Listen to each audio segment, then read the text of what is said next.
right, on this week's episode of Hunting Landman TV, we are getting ready for deer season as we've been doing even last episode. But we're going to dive into our different spots we hunt right here around the house and show you, what deer we're hunting. You see this in the Midwest all the time. They're chasing big Leroy or this deer or that deer. Well, we do that here at the house too. Now, are we growing a lot of 150s? No. I did kill a big one last year, 150 plus, not too far up the way right there, Old Barry, and that was a heck of a story. If you haven't seen that episode, you need to go back and watch it. It's one of my favorite we've ever done. Now, this is a famous spot right here. Today we're going to be on a 850 acre tract, me and a buddy hunt. This is actually called the Wood Duck Hole. We actually just had a wood duck land right here in the Wood Duck Hole earlier. The Wood Duck Hole is incredible, but the problem is we've always had a problem with wind. The deer come from everywhere. Where can we hunt? Now, I used to hunt out of a tree right here, but after they came in here and thinned this timber, it killed all my cover, so I couldn't hunt there anymore. So I moved over here. Wind kind of got me. I was thinking about going over there. I hunted right there last year and shot a doe out of that tree. But I've changed some things up. I moved the feeder this way. Yes, we're hunting over feed, perfectly legal in Mississippi. And I'm gonna try this tree right here. Now, why do I like this tree? Why am I picking this spot? All right, north wind, northwest wind, like good cold front's gonna blow here. So I've got all this safe for a wind. If I do get a straight west, I'm going back over that pond.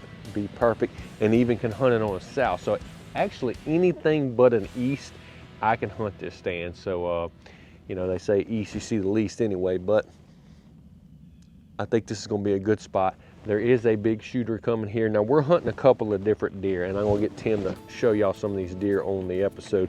At this spot, we got a deer called the Big Tank Buck. We got the No Brow 9. These are just big mature bucks. We got a big 4-year-old 9. We want to make it. These other deer are at least 5. And then we're gonna take y'all through some other spots and show you the deer we're hunting there. Now, my main target deer on this place actually came by this camera a couple of days ago, but this is not where he lives. He will frequent here, but he lives down south of here. We call him AMOS Moses. 5-year-old deer last year, big frame, and I thought with the drought this year, man, he's gonna do something good. He didn't do a whole lot. I'm kind of disappointed, but he's still a big 6-year-old buck, and he is our target buck. The last couple of years, I've had the good fortune of killing my target buck here at home, and it's become my favorite thing to do. Pick one out and try to kill him. It's fun. But right now we're about to hang this stand. I got to put my hunter safety system on, and then we're going to check those other spots.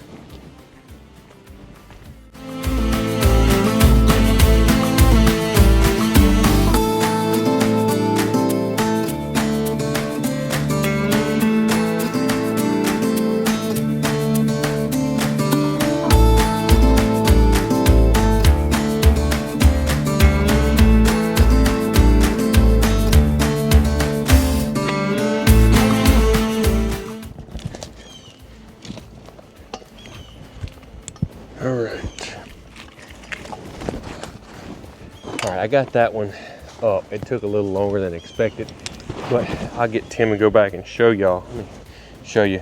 The problem with this spot is it never had enough cover. And this, we moved the feeder that way, and this allowed us to have more cover, but it didn't have enough. So Tim and I got my wire cutters and some tie wire, and we tied up some more cover up there. Now, of course, during the season, we may have to add some here or there, but it is a little nest now. This is the killing spot. That sand just changed the game for this spot. So we got 2 shooters coming in here. So hopefully either me or my buddy Forrest can get on one of these.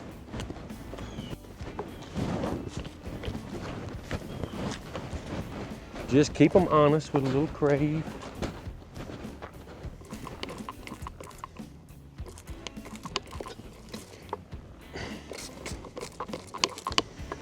Y'all have seen this on 100 episodes. Every time I'm going by my feeders, checking them, filling them up, I'm putting out a little crave, because when I come in there, I'll have it all over my rubber boots.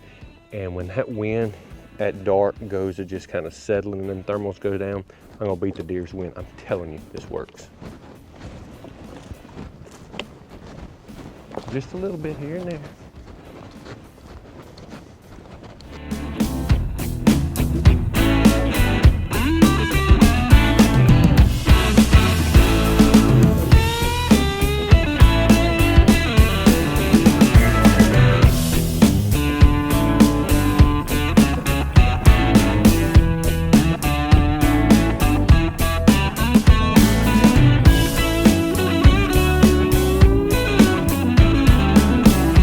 All right. If you've ever watched any of my videos, you've probably watched us hunt out of this old barn right here. The story behind this spot is really cool. So I stuck a couple boss buck feeders right here, and just for staging, and they had a little feed in here, and I was going to put them out somewhere else. A couple days later, there's tracks everywhere. So I'm gonna put a camera up, and sure enough, all my shooters were coming right here. I said, okay, well, how can we make this work? For the wind, there wasn't a lot of good spots to hang a stand, so I said, well, let me try this. This is cool, let me show y'all.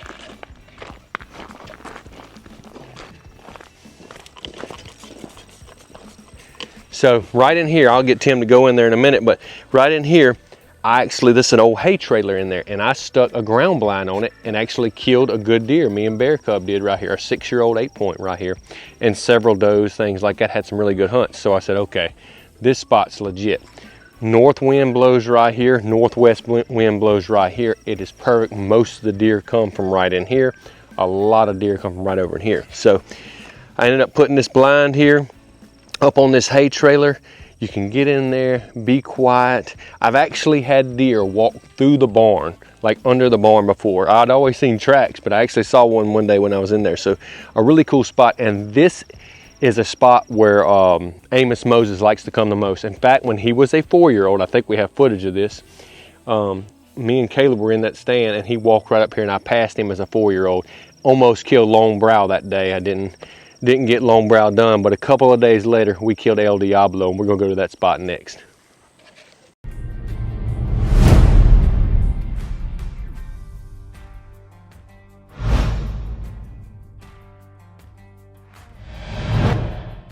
All right, we're gonna ease up here. I just rode by the hog trap. My camera died the other day, and I was checking the hog trap, and I've got a fawn, half-grown fawn in there. Doesn't look like she can jump out. All the big deer jump out, and the deer aren't supposed to go in there, but they do. So we're gonna ease up here and see if we can let this fawn out. I just hope she doesn't hurt herself, or himself.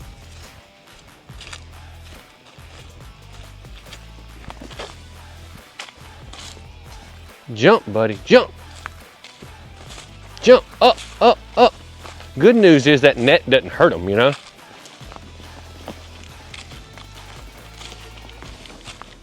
All right, I'm gonna let you out, buddy. I'm gonna let you out. Here you go, here you go, here you go. Just chill, just chill. Here, buddy. Here, go around to the other side, Tim. We're gonna see if we can push her this way. Him, it. It's a doe.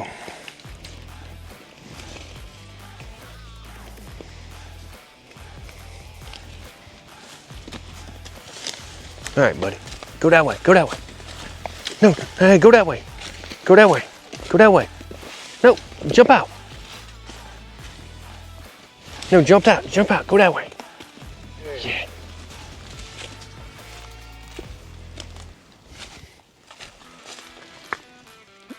I think it would look like a doe. I think she's all right. This trap, this pig rig trap, which I really like, is soft. And I've caught about 50 hogs in this trap this year. It's got plenty of them.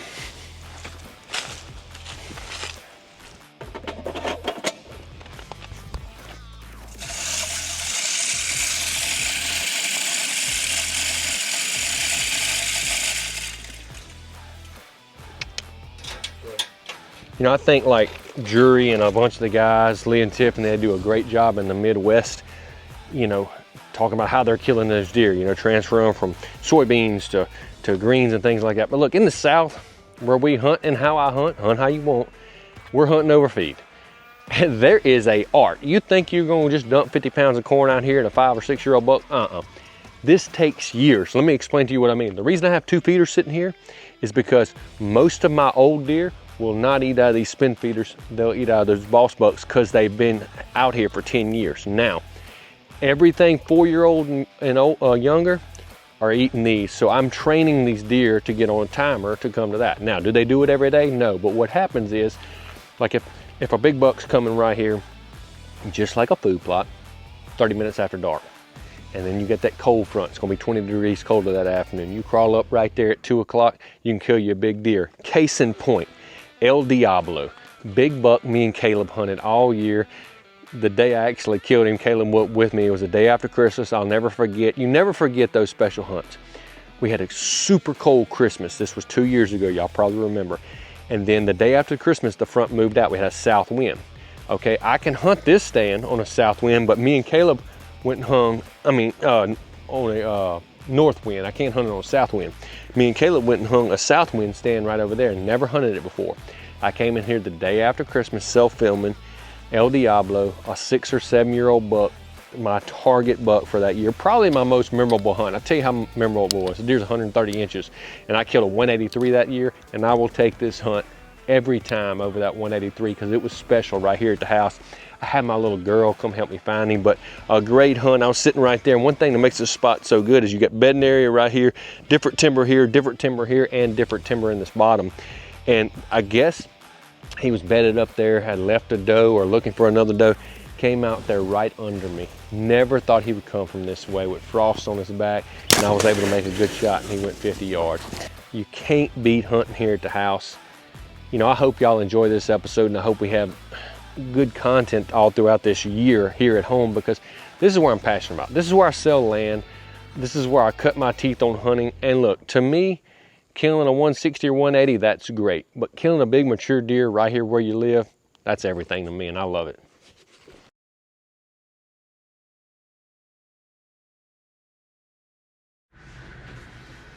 All right. First day that AMOS Moses, one of our target bucks, has daylighted was yesterday. So we leave for our elk hunt tomorrow, so I'm gonna go try him today.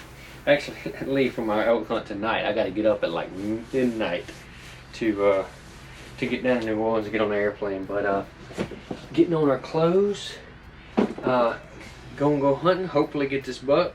Win, lose, or draw, we still gotta get all our stuff ready for elk tonight. So I gotta pack all my clothes. I got everything. I got all my stuff washed and everything like that. So I'm using an extra set of clothes right here, and got them all scent free. Got my lemon shield on. Spray these boots down, speaking of, and then we're gonna head out. Ought to be a good afternoon.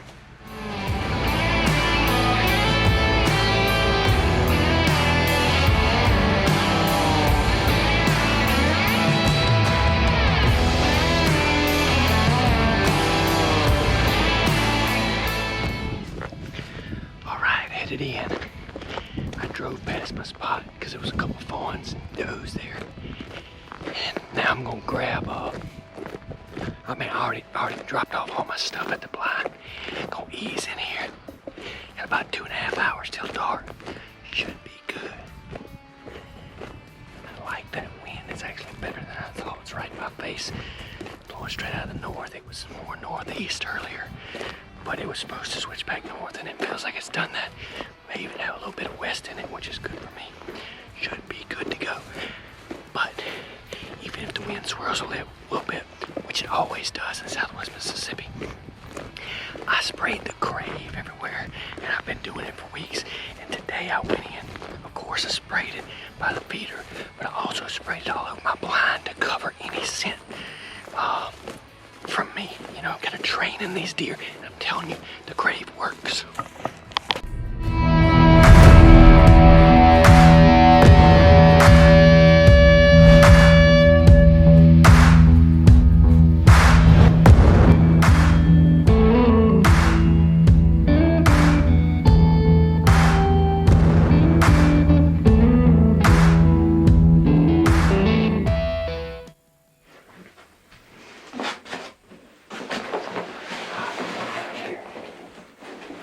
So, yesterday afternoon, deer I'm hunting, daylighted for the first time this year.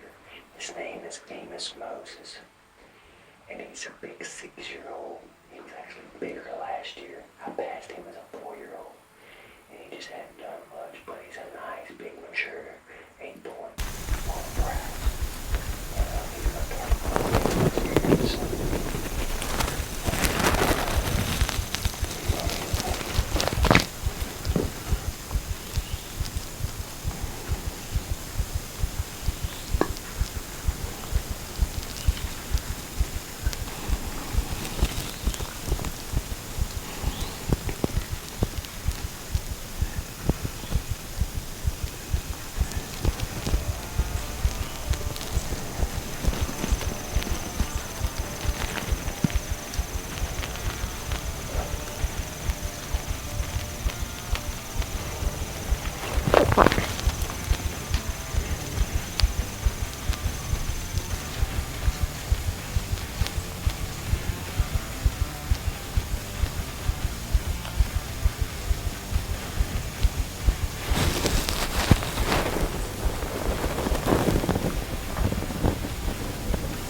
just killed him. I think we just killed him.